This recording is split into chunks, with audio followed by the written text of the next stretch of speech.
નવસારીના અબ્રામા ગામે રમણભાઈ સુખાભાઈ પટેલના વાડામાં ગત તારીખ 29મી માર્ચના રોજ એક 36 વર્ષીય મુક્તિબેન હિતેશભાઈ પટેલનો સળગી ગયેલ હાલતમાં મૃતદેહ મળી આવ્યો હતો।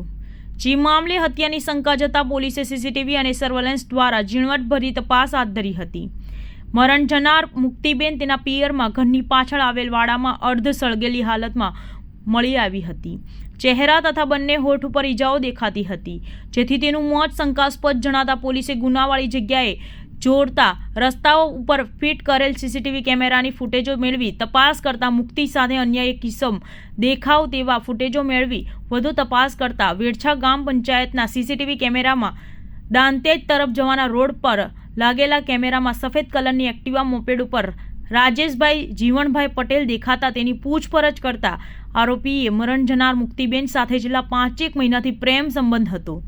તેણીએ લોન તથા હાથ ઉછીના લીધેલ રૂપિયા આપવા સારું જ્યારે જરૂર પડે ત્યારે આરોપી પાસે માંગતા આરોપી કંટાળી જઈને તેનાથી છુટકારો મેળવવા માટે આગોતરું આયોજન કરીને પ્લાનિંગ સાથે મુક્તિને બોલાવીને પોતાના ઉપર કોઈને શંક ના જાય તે માટે મુક્તિ પાસે સુસાઇડ નોટ લખાવી રાત્રિના સમયે પોતાના ઘરે લઈ ગયો હતો અને શરીર સંબંધ બાંધીને વહેલી સવારના મુક્તિને તેના પિયર અબ્રામાં મૂકી આવવાનું કહી તેના ઘરના પાછળના વાડામાં લઈ જઈ મુક્તિનું નાક, મોઢું તથા ગળું દબાવીને ઠંડા કલેજે હત્યા કરી પુરાવાનો નાશ કરવા માટે ડીઝલ છાંટી સળગાવી દીધી હોવાનું સામે આવ્યું હતું, જેમાં પોલીસે આરોપીની ધરપકડ કરીને કાયદેસરની કાર્યવાહી હાથ ધરી હતી। અગાઉ 29 માર્ચ 2024ના રોજ જલાલપુર પોલીસ સ્ટેશનના અબ્રામા ગામમાં એક સળગેલી હાલતની અંદર ડેડ બોડી મળેલી હતી। તે ડેડ બોડીની ઓળખાણ મુક્તિબેન વાઇફ ઓફ હિતેશભાઈ અમૃતભાઈ પટેલ ના અનુસંધાનમાં કરી હતી અને એ ડેડ બોડી એમના પોતાના પિયરની અંદર જ ઘરની પાછળની ભાગની અંદર સળગેલી હાલતમાં મળી હતી। ધ સીન ઓફ ક્રાઇમના સર્કમસ્ટાન્સીસને જોતા પોલીસે થોડી શંકા પડી કે this might be a case of murder and not of case of suicide, કેમ કે સુસાઇડ નોટ બે જુદા જુદા માણસોને વોટ્સએપ દ્વારા પણ કરવામાં આવ્યા હતા। પોલીસ દ્વારા આ કેસની અંદર વિગતવાર તપાસ કરાવીને ફોરેન્સિક પેનલ પીએમ અનુસંધાને પોસ્ટમોર્ટમ કરાવવામાં આવ્યું હતું અને પોસ્ટમોર્ટમની ફાઇન્ડિંગ્સની અનુસંધાનમાં એ પ્રસ્થાપિત થયું હતું કે આ જો કેસ છે તે મર્ડરનો કેસ છે। તે અનુસંધાનમાં આઈપીસી 302 અને 201 મુજબની એફઆઈઆર જલાલપુર પોલીસ સ્ટેશન ખાતે નોંધાવવામાં આવી હતી। આ કેસ અનુસંધાને સીસીટીવી ફૂટેજીસ અને કોલ ડેટા રેકોર્ડની એનાલિસિસ કરતા પોલીસ દ્વારા એક શખ્સ જેનું નામ છે રાજેશભાઈ જીવનભાઈ પટેલ ની ક્વેશ્ચનિંગ કરવામાં આવી હતી અને એ ક્વેશ્ચનિંગ દરમિયાન એ બધા પુરાવા રાજેશભાઈ સામે રાખતા રાજેશભાઈએ આ ગુના પોતાના હાથથી કરવામાં કબૂલાત કરવામાં આવી છે।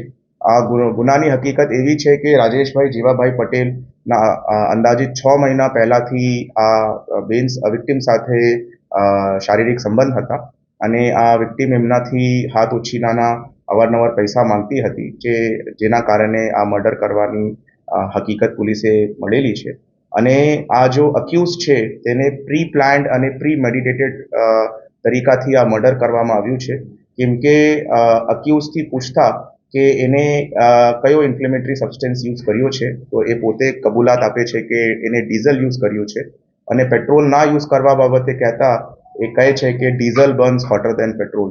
તો પુરાવાના નાશના હેતુ અનુસંધાને એ જો છે એ ડીઝલની ખરીદ કરેલી હતી।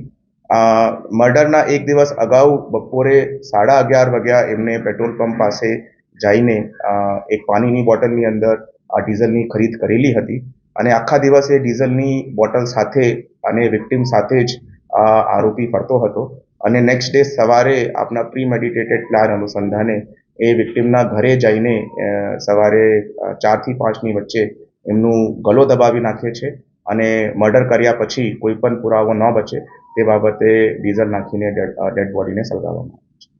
અત્યારે પોલીસની આરોપીની ધરપકડ પોલીસ દ્વારા કરવામાં આવી છે અને ફર્ધર રિમાન્ડની પ્રોસેસ પોલીસ હાથ ઉપર લીધી છે। બંને એકબીજાને કેવી રીતે ઓળખતા હતા, ક્યાં માટે? અક્યુઝ જો છે તે એક સ્કૂલની અંદર વોચમેન તરીકે નોકરી કરતો હતો અને ત્યાં સ્કૂલની અંદર આ લેડી જો છે તે સાફ સફાઈના કામ કરવા માટે જતી હતી। ત્યાંથી એ બંનેની ઓળખાણ થઈ અને પછી બંને વચ્ચે મિત્રતા થઈ હતી। ફોરેન્સિકની પીએમની અનુસંધાનમાં આ કેસ મર્ડરનો કેસ છે એવી રીતે પ્રસ્થાપિત થાય છે કેમ કે વિક્ટિમના વિન્ડ પાઇપની અંદર કોઈ પણ જાતના કાર્બનની હાજરી મળી નથી અને એ બર્ન્સની નેચર જો છે તે એન્ટીમોર્ટમ નેચરના છે. વિક્ટિમની બોડી ઉપર ઘણા બધા પોસ્ટમોર્ટમ અને એન્ટીમોર્ટમ ઇન્જરીઝના નિશાન પણ મળ્યા છે અને જેવી રીતે અક્યુઝ કહે છે કે ભાઈ એને ગળા દબાવીને એની હત્યા કરી હતી, તો એના ગળાની ઉપર પણ ઇન્જરીના માર્ક્સ, એન્ટીમોર્ટમ ઇન્જરીના માર્ક્સ ફોરેન્સિક પેનલ પીએમની અંદર પ્રસ્થાપિત થાય છે. ફક્ત પૈસા માટે જ હત્યા કરાઈ હોય કે અન્ય કોઈ કારણ હોય છે?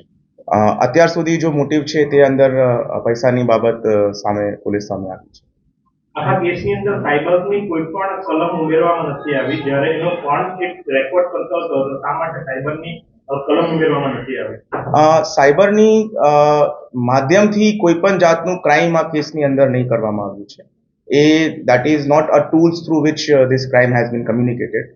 That is why no sections of IT Act have been used in.